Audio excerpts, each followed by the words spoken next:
Great, so System 11 nothing.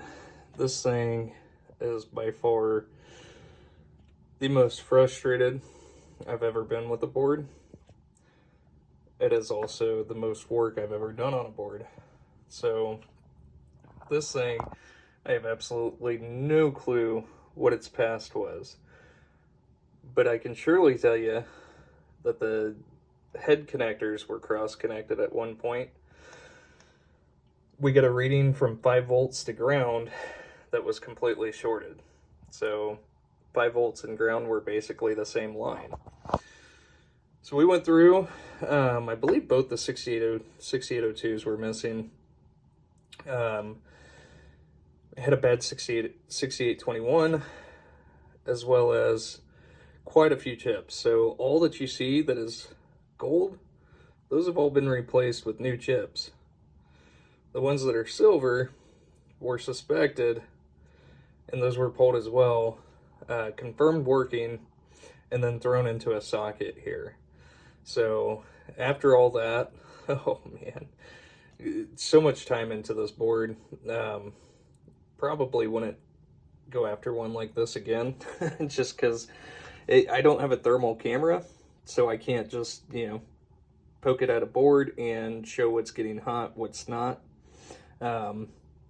With having the 5 volts shorted to ground, it's nearly impossible to test any of the chips without actually pulling them.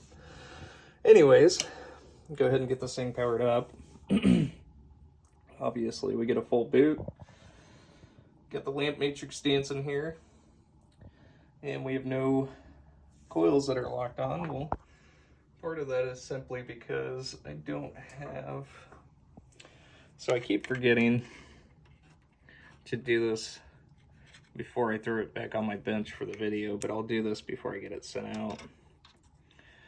Is grounding out the solenoids here. So on the 11 nothing, there's a plug that goes in and actually grounds your solenoids for you. Without that, they won't fire. Anyways, as you can see, there's no coils that are locked on. Go ahead and throw this thing in a test. We don't have a little spinner or whatever it's calling for there, so, or actually I'll get a, so what I'll do, we won't have sounds coming out of the board. I'll go ahead and get one of my soundboards connected here to it, but we can go through all the other tests here. So displays, and the bottom half is just alpha, or I'm sorry, numeric, as to where the top is alphanumeric, but all those are fully working.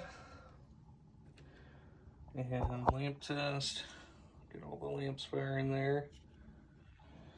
Oh man, it's gonna go into single test, or single lamp. And obviously those are all fully working. And we'll move our way over here to the solenoids.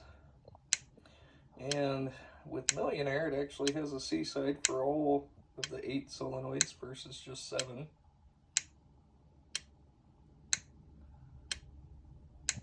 And as you can see, all those are working.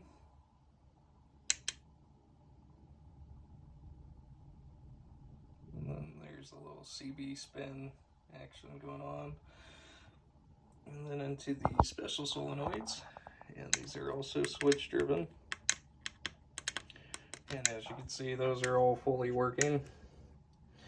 And the switches on here, so we'll go through diagonally.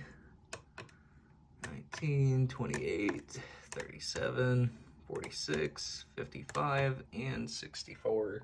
So Millionaire reads the last, I think it's the last three either columns or rows, different because the, I believe they're optos, which I can go through and, or you can actually look back on a previous test I did with the Millionaire ROMs. But this is going to be going into a Gram Lizard, so there's no sense in setting it on free play because the ROMs are just going to be swapped in anyways. But I do have NVRAM installed on the board there for you, so that's ready to go. Everything's 100% working, and here comes the sound and music test. All right, so we've got the soundboard connected, and go ahead and throw it back into test. We'll get into music test.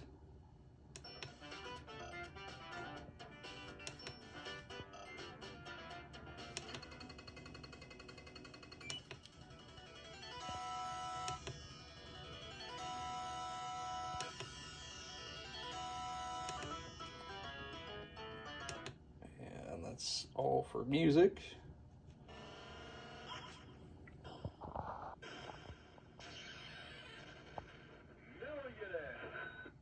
And there you are, fully working.